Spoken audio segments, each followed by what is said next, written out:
यह press conference एक बहुत ही महत्वपूर्ण मुद्दे को लेकर है। वैसे तो देश में बहुत सारे मुद्दे हैं, सभी मुद्दों पर पार्टी बोलेगी, मगर जिस मुद्दे पर एक भ्रामक स्थिति पूरे विश्व में हिंदुस्तान को लेकर फैलाने की कोशिश की गई है और खास करके कोविड को लेकर जिस प्रकार का एक माहौल डेथ नंबर्स को लेकर हिंदुस्तान के लिए बनाया गया है, पहले मैं उस विषय को लेकर आपके सामने कुछ तथ्य रखने का प्रयास करूंगा। मुझे दुख इस बात का होता है कि जहां तक WHO का विषय है, जहां तक कोविड की लड़ाई का विषय है, पूरा विश्व मानता है कि भारतवर्ष ने, हिंदुस्तान ने, इंडिया ने जिस प्रकार की लड़ाई कोविड के खिलाफ लड़ा, प्रधानमंत्री नरेंद्र मोदी जी के नेतृत्व में, वो अद्भुत और अद्वितीय था। वो पूरे विश्व के लिए एक मिसाल था। एक भी मृत्यु होती है तो वो दुखद होता है, एक भी मृत्यु होती है तो उसकी भरपाई नहीं हो सकती है। तो मृत्यु के ऊपर लड़ना, मृत्यु के आंकड़ों के ऊपर राजनीति होना, इससे दुखद और कुछ नहीं हो सकता है। इतना बृहद देश, such a huge country, look at the diversity of the country, look at the population of the country. देश की जनसंख्या को देखिए, देश की स्थिति को देखिए, उसके बावजूद जो डेवलप्ड नेशन है उनसे भी बढ़कर के भारतवर्ष ने ये युद्ध लड़ा है कोरोना के खिलाफ। वैक्सीनेशन ड्राइव को देखिए तो एक इतिहास भारत आज रचता हुआ नजर आ रहा है। दुखद है कि उन नतीजों को लेकर, उन आंकड़ों को लेकर, WHO को आंकड़ों को लेकर Rahul Gandhi was the first person in India to tweet. उन्होंने राजनीति की है। राहुल गांधी जी कहते हैं science doesn't lie, Modi does. Modi ji को नीचा दिखाने का ये जो प्रयास राहुल गांधी का है, ये कोई आज का नहीं है। 2014 से ही निरंतर मोदी जी को नीचे दिखाने के प्रयास में, हमेशा भारतवर्ष को नीचे दिखाने में राहुल गांधी सफल रहे।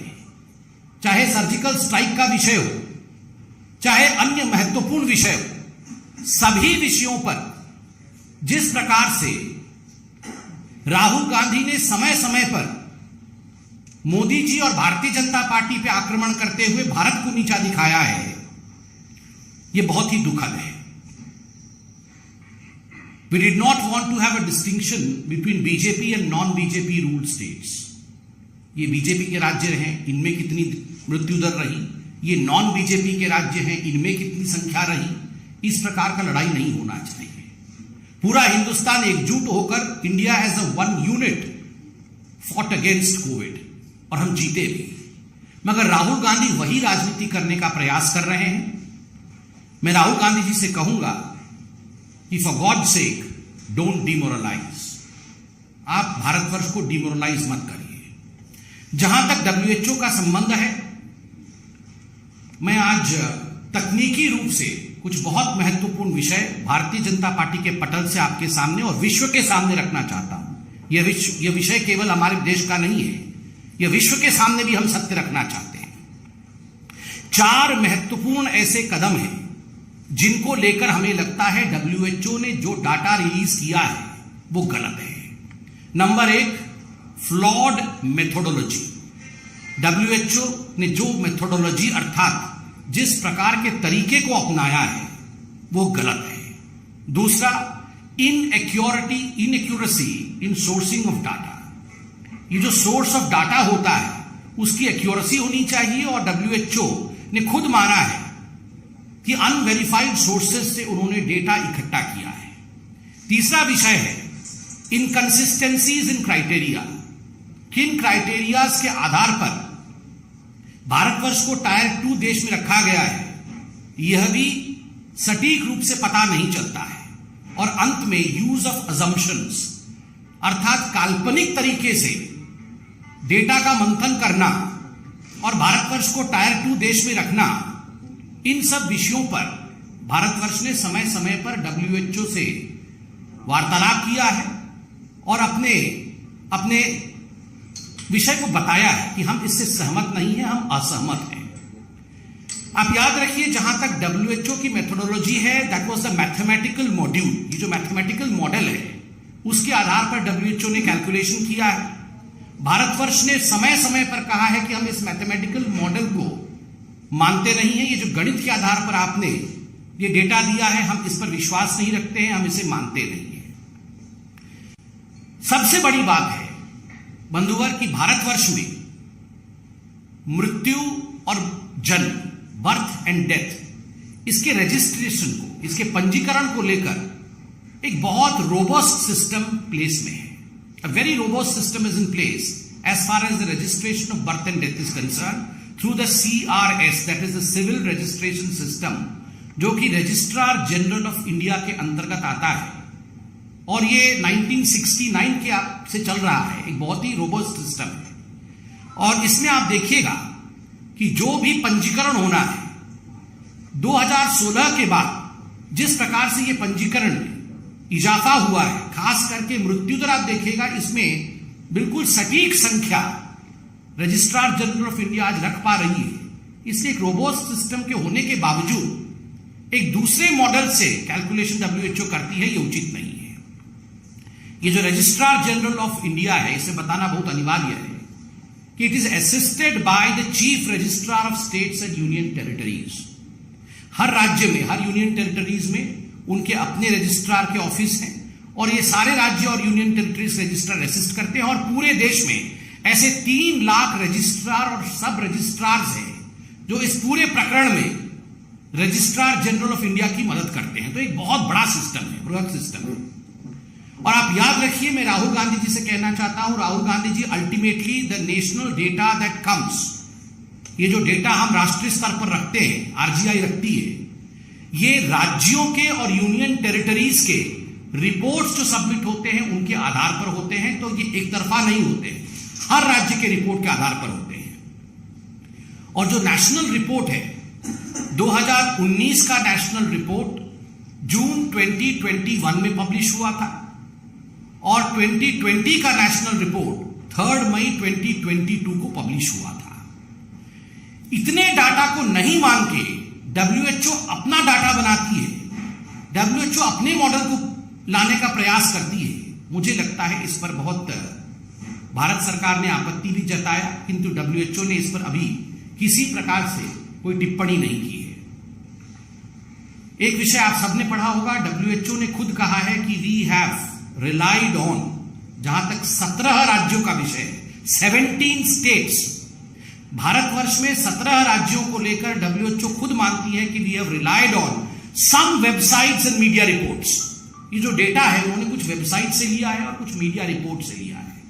आप सोचिए, जहां भारतवर्ष में रजिस्ट्रार जनरल ऑफ इंडिया है, इतना रोबोस्ट सिस्टम है, उसको छोड़ करके आप मीडिया रिपोर्ट से डेटा लेते हैं और वेबसाइट से रिपोर्ट लेते हैं। क्या ये ऑथेंटिक है? Is this authentic? दूसरा बड़ा विषय है, खुद WHO मानती है कि भारतवर्ष को उन्होंने टायर 2 कंट्री में रखा है। मतलब प्रथम स्तर का देश अलग है, हम द्वितीय स्तर के देश हैं।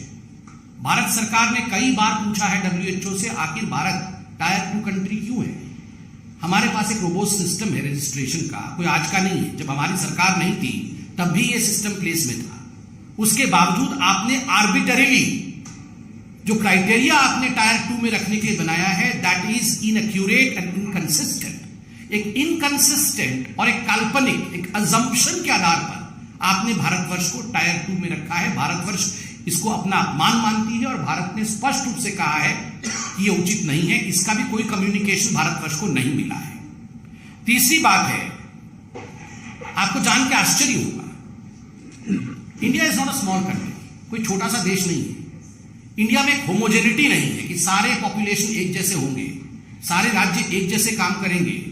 और जो कोरोना पॉजिटिविटी रेट है, ये पूरे देश में, पूरे भारतवर्ष में सभी राज्यों में एक ही पॉजिटिविटी रेट होगी, ऐसा संभव नहीं है। ज्योग्राफिकल वेरिएशंस होंगे, स्पेस एंड टाइम वेरिएशंस होंगे।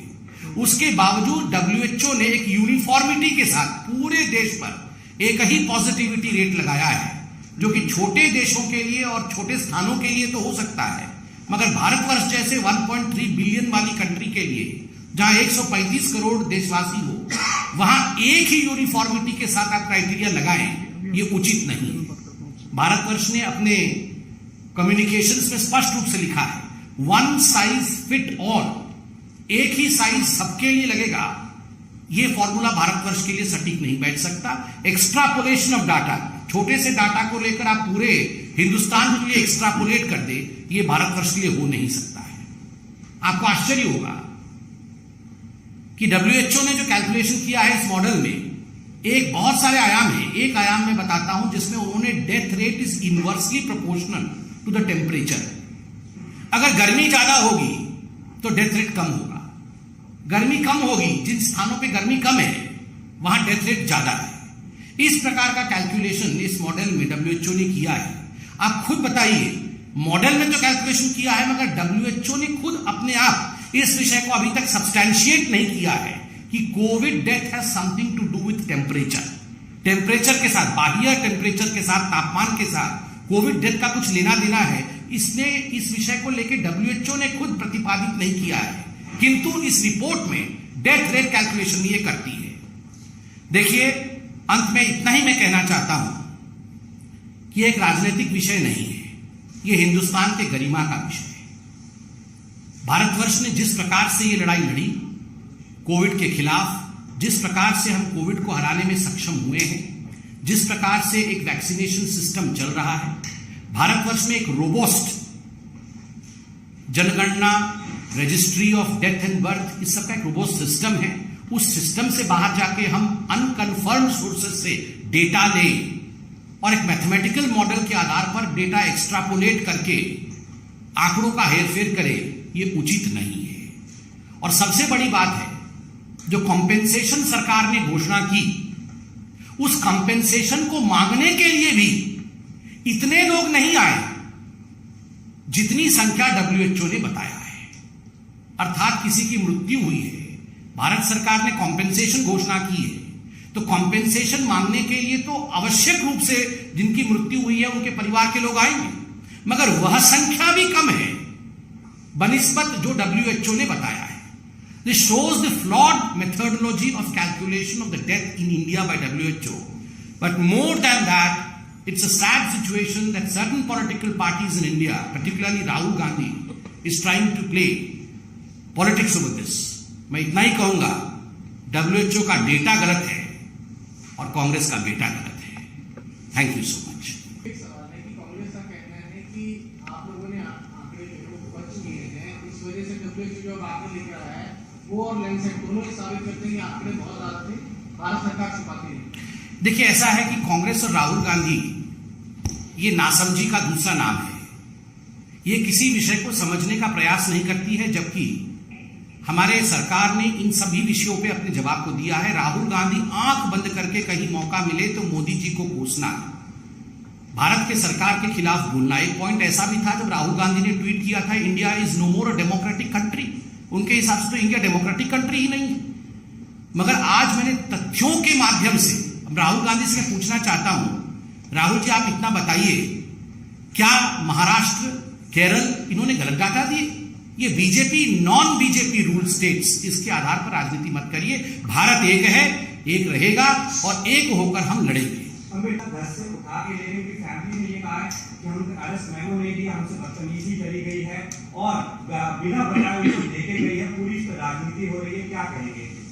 मोहित जी, ये गंभीर मसला है और पार्टी ने इसका संज्ञान लिया है। तुरंत मेरे इस प्रेस कॉन्फ्रेंस के बाद पार्टी इस विषय को भी यही इसी मंच से संबोधित करेगी। All those issues would be addressed by the party. This was a national as well as an international issue which we have addressed. Please wait for the other spokespersons to join you. Thank you so much, friends.